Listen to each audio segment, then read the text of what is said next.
സമയമൊക്കെ കണ്ടെത്തി എത്തിയവരൊക്കെ ഇന്ന് ഉള്ള സമയത്തെ ഇല്ല എന്ന് പറഞ്ഞ് രക്ഷപ്പെടാൻ ശ്രമിച്ചിട്ട് പിന്നെ പറയുന്ന പേരാണെന്ന് തീരെ സമയമില്ല എന്നത്. നാം സംസാരിക്കാൻ ഒരുങ്ങുമ്പോൾ മാത്രം തിരക്കായി പോകുന്നവരുണ്ട്.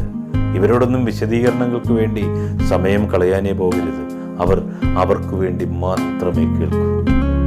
കൂടെ നിന്ന് മനസ്സിലാകാതെ പോയ മനുഷ്യരുണ്ട്. മനസ്സിലാക്കിയതുപോലെ അഭിനയിച്ച് തകർത്ത മനുഷ്യരുമുണ്ട്. ഏതൊരവസ്ഥയിലും കൂടെ നിന്നും മനസ്സിലാക്കിയ മനുഷ്യരുണ്ട്. ഈ മനുഷ്യരാണെന്നേ സ്നേഹത്തിന്റെ തണൽ. ഒരു ബന്ധം മനോഹരമാകുന്നത് ഭംഗി കൊണ്ട് മാത്രമല്ല, മറ്റൊരാൾക്കും കൊടുക്കാനാവാത്തൊരു സ്ഥാനം മനസ്സിൽ ഉറപ്പിക്കുമ്പോഴാണ്. പങ്കിട്ടു പോകുവാൻ മറ്റൊരാൾ ഇല്ലാത്തിടത്ത് മറവികൾ ഉണ്ടാവില്ല, മാറ്റി നിർത്തലുകളും മറച്ചു പിടിക്കലുകളും ഉണ്ടാവില്ല. മനോഹരമായ സ്നേഹം അതുമാത്രമാണ് അവിടെ ഉണ്ടാകുന്നത്.